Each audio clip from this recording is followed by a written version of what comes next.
Thank you. We're continuing our study of the book of Titus. We'll begin in verse 5 of chapter 1. It said, "This is why I, Paul, left you, Titus, in Crete, so that you might put what remained in order, and to appoint elders in every town as I directed you." So why did Paul leave Titus in Crete? What was the first thing he was supposed to do?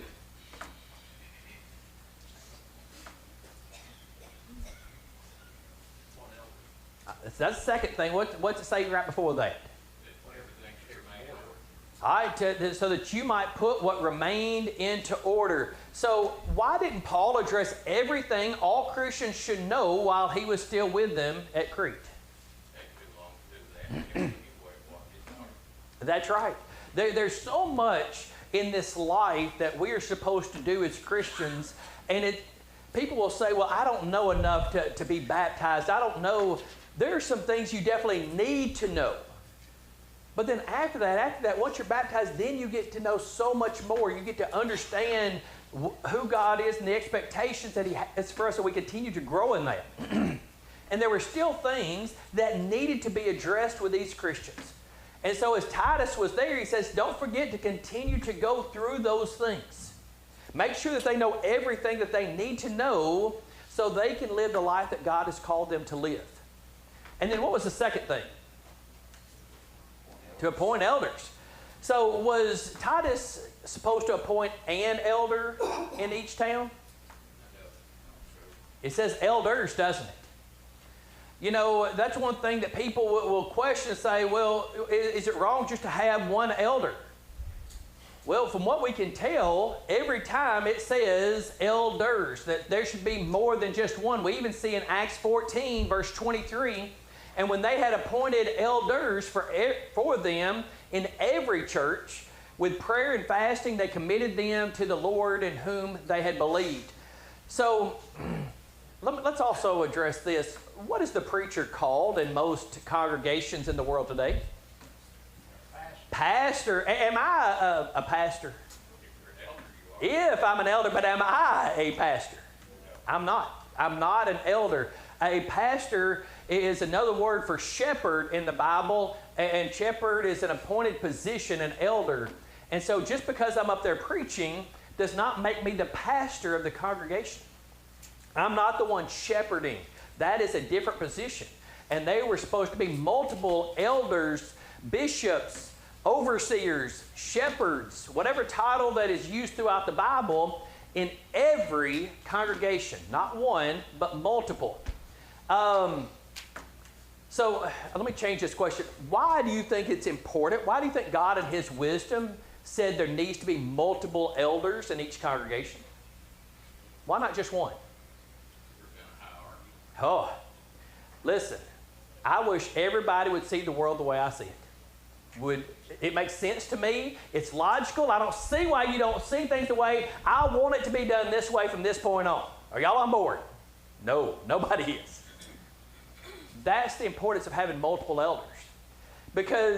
And we also don't want a bunch of elders that only have one way of thinking. We need people who come from different points of view so that all points of view can be brought to the table. Now understand, they all base their decisions on the Word of God, the truth of God. And we're about to look through qualifications for elders. But it's important that we see the eldership at every congregation looks at it from different points of view, so they can talk through things to make sure it's best for the congregation they are serving as a whole. Because what is one of the most important things that these shepherds have the responsibility to do? Do what? To feed the flock. At the end of the day, to help all of us get to heaven. Every single one of us. There's nobody that's part of the congregation that they should not be looking at saying, what is it going to take for them to get to heaven? How do I help them? What do they need now? Because we all struggle in life physically, emotionally, mentally, and spiritually. And the elders are supposed to be there to help us through those situations, to help us get back on our feet so we can be in a right relationship with God. The most important thing they do is to help all of us as a whole and individually get to heaven. Well, I do think it's important we make sure we use the proper names.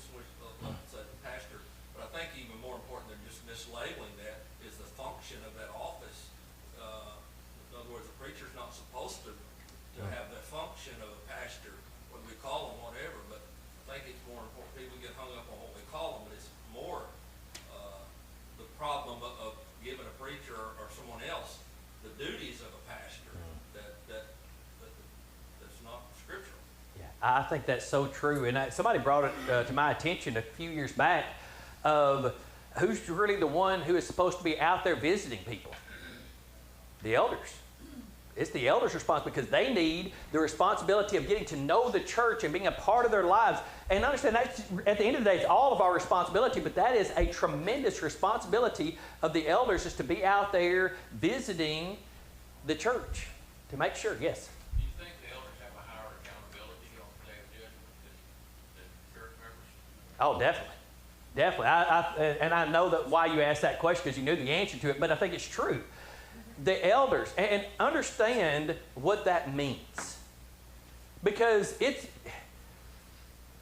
when all of a sudden the elders get up and they say, hey, we have asked Joe Bob if he would to be an elder here and to serve with us as an elder, it's not just this title that they get to wear. It's not just that they get to make decisions. They're sitting there understanding that one day they have to stand before God and they're going to have to answer for all of us on what they did to help us. Now, it's not their fault at the end of the day if all of a sudden you wander off or one of your kids wanders off and is eternally lost. It's not their fault. It's your decision. It's their decision. But they do have a responsibility to have interacted, to do something to help that situation, because God brought them here to be a part of this congregation where they are serving as elders, as overseers, as shepherds to help the flock get in a right relationship with God. And when one of those sheep go astray, as we see in the lost sheep, they go after it. Even though we all should go after it, they have a greater responsibility because of the position they hold. And the thing is, that is the importance. They have a huge and awesome responsibility. And we should be praying diligently for these men and for their spouses who support them. It's that big of a deal. They have a great responsibility, and we need to honor them. We also need to help them in what they've been called to do. Any other questions or comments? I think, too, that it's just too big a job for one person to do on their own. It's a very big job. It's a lot of responsibility. And another thing is, some of what Jeff said is, what a hierarchy, we always remember that Christ is the head of the church. And the elders have their function, but they're not the head of the church. That's right. They should be leading them to the head of the church. Let me also go back and address something that Mark said. What is the role of a minister then? The minister should really be the mouthpiece. He's the one who's out there continuing to make sure that what the elders are wanting to do when it comes to the Lord's church is being done, and encouraging the church to follow through with what direction they're wanting to go. So a minister, most of his responsibility is being part of that mouthpiece, helping each person to understand this is the direction that the elders are wanting the congregation to go, so we all get in a right relationship with God. That's part of that. I'm not an elder. I don't get a vote. That's their job. That's what they get to do. They make those decisions. I just help to follow through and become the mouthpiece for a lot of those things. Yes? King James on that scripture there says when they had ordained them elders in every church, and had prayed with fasting, they committed them to the Lord. We don't hear much talk about. We don't, but that's my next question. What are we supposed to do before these elders are appointed? And honestly, we don't talk about fasting much. And understand, if you ever do a study of fasting, it's the Pharisees fasted twice a week. But when you look throughout the Bible, and when they fasted, it's typically in certain situations. Whether there was an extreme sickness, or whether there was some decision to be made based on God's people or the Lord's church, or something big that was going on, they fasted. They took a special opportunity to say, I'm going to do without, and spend time completely focusing on God and spending that time in prayer. And when they fasted, they made it a big deal. And this is one of the times that, honestly, we as the Lord's church should look and say, you know what, this is a big deal. If we're wanting somebody to serve over this congregation as an elder, It should be a big deal. It's not something that we should take lightly and just say, he's a good guy, I like him. Yeah, thumbs up. We should be praying to God, saying, God, please give the elders the wisdom to know what to do. Please give this person that they're asking to serve the wisdom to know what to do. And God, please let your will be done. We should be begging God for that. Because how many congregations do you see go astray? How many people in certain congregations leave the church and nobody goes after it? Why are churches declining? Why? Because they've appointed people to serve that will allow whatever to happen. And hey, you know what? We like these. It's okay. Somebody else will. They don't take the job seriously. It's a huge deal, and we should be praying diligently for these men before they become elders and as they serve as elders. Any other questions or comments?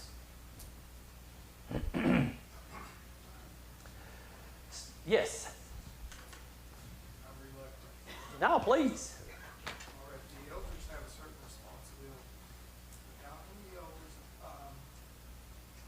perform their duties if they don't know who is in need or what they need, or where do they get their information? They could do a lot of that, plus each of us have a responsibility. That's really all right, so if the elders do their job well, I understand. We're not saying one Sunday they get up and make some certain announcement that solves all the problems. As they do their job well over time, it should completely to transition down. As we see the work that goes into it, the care and concern that they have, then we should see that flow into their families. We should see that flow into the deacons and their families. We should see it flow into every member of the Lord's church. Because when we look at these qualifications, aren't they qualifications as just what a great Christian should be? So as the church is supposed to function, it should continue to strengthen. They should continue to get stronger. So should everybody else. If everything's working the way that it's intended to work. And when that happens, there should be a constant care and concern for each other, that we are helping each other get to heaven. We don't look at each other as, hey man, I'm glad you're so cool. I like hanging out with you. And we look at each other as, what do you need? How can I help? How can I get you to heaven? Let's talk about spiritual things. Hey, aren't you excited about one day standing before God? Man, what's it going to take to help you get there? We should be having those conversations, and when we find out something's going on with somebody, we should be taking that to the elder and say, hey, I just need y'all to know that so-and-so's struggling right now. Somebody you may want to check on, at least be praying for. These guys are still human beings, and they can't know every detail about everybody. I've seen so many times people leave the church, and they said, yeah, but nobody checked on me. But nobody knew. Why? Because they weren't a part of the church. They didn't get involved. They didn't connect with anybody else. Some of it falls back on them. As much as we try, we've got to be in this together. That's not just an elder problem. That's a congregation. That's a church problem. We should never let somebody leave the Lord's church and nobody here ever check on them. But we also have to send that information to elders, because they've got a great responsibility to follow through with that. Yes? Doesn't that go back to loving thy neighbor as thyself? Yeah, the second greatest command. You have to be concerned about who is my neighbor. Yeah, everybody. There's no limits on that. You know, and that means even the people who are the most lost, there's no limits there. When he told the story of the Good Samaritan, the Jews looked at those people and despised them. And not long before that, the Samaritans had come in and thrown pig's blood on the temple. You're talking about dishonoring something. I mean, it's one of those things that they hated each other. And he uses that example to say, listen, there was a Samaritan that came along and he looked at the Jews, the people that he hated, and he took care of them. The same way we cannot have limits on other people to say, I don't know, I'm going to talk to them. I don't know if they belong here. We can't have those limits. We've got to love everybody, and it takes every single one of us. We can't look any longer and say, well, I wonder why they didn't talk to somebody, and I wonder why they didn't. Sometimes it just needs to be looking at ourselves in the mirror and saying, you know what, I need to go and act. It takes all of us for this to work out, so we help the elders to do the job they're called to do. I know there's a situation a good time back that I made the elders aware of a need. They already knew about it and had already taken care of it. I think there's a lot goes on that we don't necessarily may know that they're taking care of. They're doing a good job of knowing where those needs are. That was really refreshing for me to know. Yeah. And I'm glad you said that, because I do think we don't realize all that they do. They're not up there publicizing. By the way, I went to go visit 12 people this week. That'd be more of a Pharisee, wouldn't it? But it's okay when you sit there and say, hey, by the way, Hayden needs to be visited this week. I visited him last week. Sometimes it's nice to know that they have already done it, but maybe they don't know anything about Hayden. So bringing him to their attention is a wonderful thing, and we need to make sure that we're doing just that so that nothing gets missed. It's so important. Any other questions or comments? Yes? That's why all those little get-togethers and stuff that we do is so important. But, you know, when you get to know each other as family, as we're brothers and sisters in Christ, if we get to know each other like we know our own brother and sister at home, then those things that bother people come out more. You know, people feel more out to share it. You know if something's going on with them. In the same way, if they got a praise report or something, I mean, you know, we should feel each other's pain and help bear each other's burdens. Very much so. Again, taking all of us, because everybody together makes this work out, spending time together. Yes? In order for the elders and even the church structure to function properly, just like a shepherd, you got to have sheep. You got to have people that are willing to follow. Yeah. You got to have people that are willing to pitch in and help. You got to have people that are willing to put their pride and their self aside and just be a worker. Yeah. You know, which there's nothing wrong with that. Yeah, we've heard the statement many times, way too many chiefs, not enough Indians. Everybody wants to make a decision and point fingers, but nobody wants to do anything. For it to function, we have to have everybody working. And I'll be honest, a lot of the success, understand, the success of the congregation here is because of God. We all know that. But a lot of the success also is because the elders are an example. They're working. They're showing us that this is important to them because we see it's important to them. It helps it to be important to us. And so thankful for that. One more thing about elders. Every congregation I've been a part of, and I think a lot of y'all will relate to this because you care about the church. Sometimes we sit back and go, why did they make that decision? Why is it taking so long too? Whenever you feel that way, just stop and pray for them. Because it's really hard to be against an eldership when you're constantly praying for them. When your heart's truly going out to God saying, God, please give them wisdom. Please help them to know. And God, help me to trust your plan. Makes it a lot easier to have patience with them, to help them, to encourage them. So whenever you find yourself there, because we're human too, pray for them. And like Mark said a little bit ago, sometimes it's just good to go have a talk with them. To say, hey, I'm concerned about this. Hey, this is on my mind. Can I ask you a question? You know, they are more than willing to sit down and talk with you at any time. And what a blessing that is. I have a minister friend that I was talking to not long ago, which they just appointed 2 new elders, and he was really thankful for that. And he said, but the elders before that, they were almost unapproachable. They would say, hey, well, we don't know about that, or we didn't know it. It's like, well, guys, when was the last time y'all let somebody come into the meeting or come in and meet with y'all? And we don't do that. Aren't you thankful we've got an eldership that's like, no, please, come meet with us. Come talk to us. We'd love to have that discussion with you. What a blessing it is. We need to be thankful for that. Let's talk about qualifications for elders. If anyone is above reproach or blameless, what do you think God's looking for when it says above reproach or blameless? I'm talking about perfection. I'm talking about a person that's striving to be the best they can be and following His word. And I'm glad you said that because sometimes we want to put elders in this glass house and say, oh, I saw him do this, I saw him, and I saw him, and that's not fair. That's holding them to an impossible standard. And one standard we don't want anybody to hold us to. And yes, we should be holding them to a higher standard, but we still need to understand these men are human. They're not Jesus Christ. They are not perfect. But what you see in these men is their expectation for themselves to live a life faithful to God. And that's what they're striving to be able to do. You don't look at them and think, oh, he's a sinner because he does this all the time, or he does this all the time. There's no thought like that. And understand, you also can't judge these men based on what they did as a teenager or in college or a young adult. That's why they weren't appointed elders back then, because they, like all of us, made way too many mistakes back then. You judge them on the men that they are now. And that's the standard that we're looking for as we look at this. The husband of one wife. Obviously, that speaks for itself. He has to be married. He has to be married to one woman. And so he is the husband of one wife. His children are believers, faithful and obedient. What do you think God's expectation is there?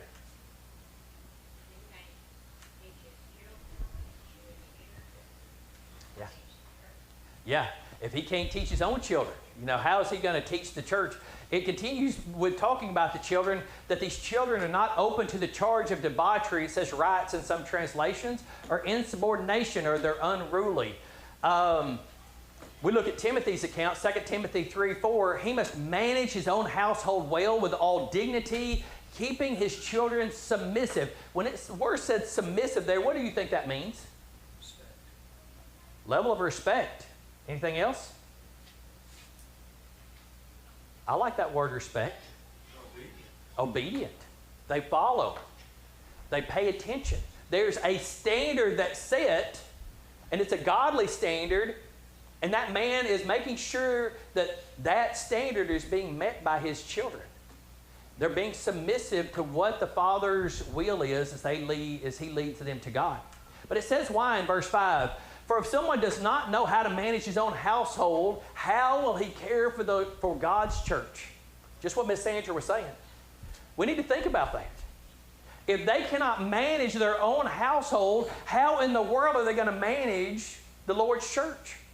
If people within his own house, his own flesh and blood don't follow him, how in the world will anybody in the Lord's church follow? They need to make sure they're managing their own house well. Let me also say why this is so important. Let me ask you first, why do you think this is so important? Besides the church. The world sees the example of unruly children. Yeah. And I've been an unruly child. I've have an unruly child. I said last week he's 39, still has colic most of the time. Oh, my oldest had colic when she was a baby. That was bad. What about when a child is an adult? Is he accountable for them being faithful to the church at that time? All right, so let's talk about that. What do you think? When a child is out of the house, they're an adult, is that elder still responsible for them according to this standard? What do you think? He's responsible for teaching them. All right, he's responsible for teaching them. What else? Somebody said yes. Why do you think yes? It's their children, and how is his children for their whole life? All right, so I'm going to challenge that a little bit. All right, so I'll challenge that too. Once he's grown, they're out. So I'm going to tell you, this is the way I believe. When we look at the Bible account, and we look at these heroes of faith, and we see that even their kids, not all of their kids were faithful, I think it's now an unrealistic expectation. If these men who we're looking at as heroes of faith could not raise 100% godly children, I don't think God's looking at them saying, oh, it's your fault, you can't be an elder now. But what I do expect to see out of these men, even though they have a child that has fallen away from the church, I would still expect these men to be helping and encouraging and going after them, because if they're not willing to go after their own child, how in the world are they going to go after me when I get lost? But the same way they can't drag their child back into this church building and into a relationship with God, they can't drag me back. But what I want to see is, how do they handle that situation? Because the way they handle that situation is the way they're going to handle me as a Christian. That's the whole point to this. And understand, how many of y'all had a strong-willed child as they were growing up? We had some of those, didn't we? And the thing is, that was not easy. And the thing is, that usually caused a lot of chaos in the house, didn't it? It was hard because they were so strong-willed, they wanted it a certain way, and they would just, they'd go down fighting sometimes. But what do you want to see in that future elder and how they handle that child? What do you want to see out of them? Handle it with love and in accordance with God's commandments on how to bring back those who are lost. All right, so I agree with your idea of handle it with love, but in this day and time, that means, oh, baby, you're going to be fine. I know you're not happy, and I know you're slinging things, but I love you. So the love that you mean is what? Tough love. I like that. That's it. There's an expectation, and I love you so much, I'll do whatever it takes to help you do the right thing. Because we are, yes, ma'am. Prodigal sons, great thing. The dad let him leave, and he didn't go after him. He looked for him every day, but didn't go after him. But now think about raising kids. You know, you may start out with, I'm going to count to 3. Well, that didn't change behavior. Well, I'm going to put you in timeout and let you think about it. Well, that didn't change behavior. The belt is coming off. You know, it's the idea of what do we do to change behavior, but we have to figure out what it takes to actually change behavior. With some of my kids, I could just look at them. Jacob made fun of me the other day. He said, we knew Dad was, it was a big deal when he gave us that look. And I was like, what look? And then he made the look. I was like, yeah, that's pretty close. And there were times that's all it took. But there were also times that it took something more severe. It took a spanking. But why? Because I loved them so much, I did not want them to get so far away that they didn't see that there was structure and expectations in the house. You know? What does it say in 2 Timothy chapter 3, 16? All scriptures breathed out by God and profitable for what? Reproof and correction. Sometimes it's this gentle correction. The other time it's standing face to face, the same way Paul did with Peter, saying, how in the world could you? It has to be that hard, tough love. And if we see that these future elders don't do that with their own kids, how in the world are they going to do it with me when I'm going to need that one day? We want to see how they raise their kids in their house. And I'm going to tell you, for all of y'all who have young kids or future have kids, parenting takes time, doesn't it? I wish it was that one time, that one spanking, it changed everything. Everybody's good from that point on. Lori and I continued, and it's exhausting. I can't tell you how many times Lori and I would look at each other and just say, don't forget it's worth the fight now while they're young, and they say it'll be easier later. And I'm going to tell you it was. And we still got work to do. And I've got 3 wonderful kids. But we still got work to do. It takes time. And as we look at these future elders and these elders' wives and the way that they raise their kids, it tells us a lot of how they're going to serve and shepherd the Lord's church. That's the importance of this. You don't look at this lightly and say, yeah, but they're better now. If they didn't do it along the way, that tells me maybe they just really weren't in the fight. They weren't willing to fight for what's really important, and it's the family that God gave us. And if that's not important to them, how in the world is the Lord's church going to be important to them? Their own individual Christian life may be, but they're now responsible. They're going to have to answer for all of us. Yes? And what you're saying reminds me of Eli. His sons were evil, and God condemned him, saying, why do you love your sons more than you love me? Yeah. And a godly man. I mean, he was so godly, but things got in the way, and he said, you love them, and you want them to be happier than leading them to me. How in the world? But the same thing goes right along with it. I also think the other part of that, if someone desires to be an elder to lead the congregation, and they see that their life, regardless if they may meet, that they have a child that's obviously going to offend someone in the congregation, he's a serial killer or something, they would probably, if they have the right attitude, would say, I don't think I should serve as an elder because it would hinder the growth of those that I love and want to serve. I think that's got the elder has got to have that in mind too. Can I be a good influence or can I not? Yes. That's it's a two-way street. And I'm glad you brought that up, because let's be honest, there are so many godly men who have never been appointed elders, who meet qualifications. But one, it's either God's will, or two, it just might not be good for a portion or a lot of the church for whatever reason. And it may not be you yourself, it may be some attachment that you have. And understand, that does not mean that you stop living a Christian life. That does not mean that you should go and find another congregation to be a part of. Let God use you. It does not mean that even though you don't hold a title, doesn't mean that you can't save souls and be active in the church. Keep living the life. Just remember, it's God's plan, and we don't always fit in what we want it to be. The same way I don't get to be a song leader, and aren't y'all thankful? Because I just don't have the most beautiful voice. I wish I could, and if you see me driving by myself, you're probably going to see me singing. Because it's just me and God. But the thing is, just because I want to be a song leader doesn't mean that I should be.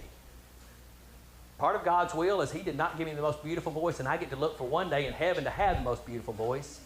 But it's just not today. The same way that some people may not ever get to serve as an elder or a deacon in the Lord's church, that doesn't make you any less than.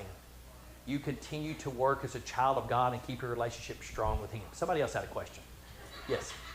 I think it might be easy to overlook the fact that if a person has a child that's wayward, they have a responsibility. But that doesn't relieve everybody else's responsibility. Yes. So it's all of us, whether we are an elder or just an everyday run-of-the-mill member. Someone tried to teach me how to juggle one time. And it's quite difficult.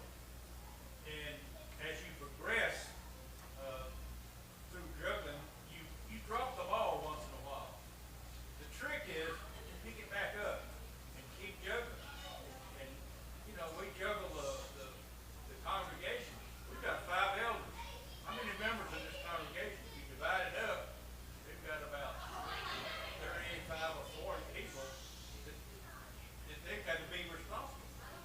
And if they start juggling all the responsibilities, it's easy to drop one of the balls. Yes. And the blessing is that they're willing to pick it back up. That is. And that's the attitude we're looking for. The same way you should have seen them as they were raising their kids, and that kid messed up and that kid fell short. We see them coming in trying to help raise that godly kid and bring them back to where they need to be.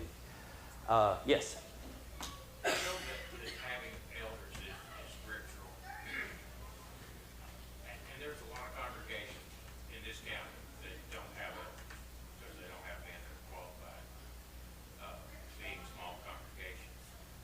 What's worse than not having elders is appointing men that are not qualified for that position. It really gets the church in a mess when you have that happen. And I want to ask next week about how many kids an elder has to have. Okay, who's teaching next week? I'm just kidding. Going off of that statement, trying to think, not the question. Let me ask you a question. Oh, I know what it was.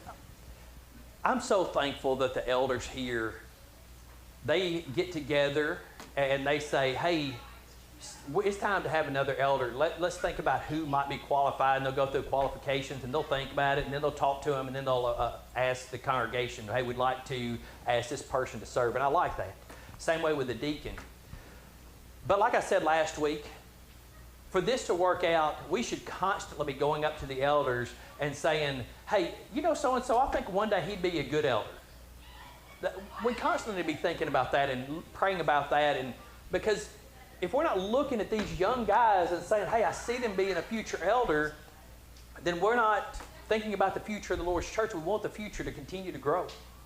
The other thing I'm thankful for is that with deacons, they don't just sit there and say, hey, who all wants to be a deacon and meets these qualifications, and then we have 7 names brought, and then they're going, well, we don't have work for them to do. Well, I'm glad you're a deacon, but you just sit over here.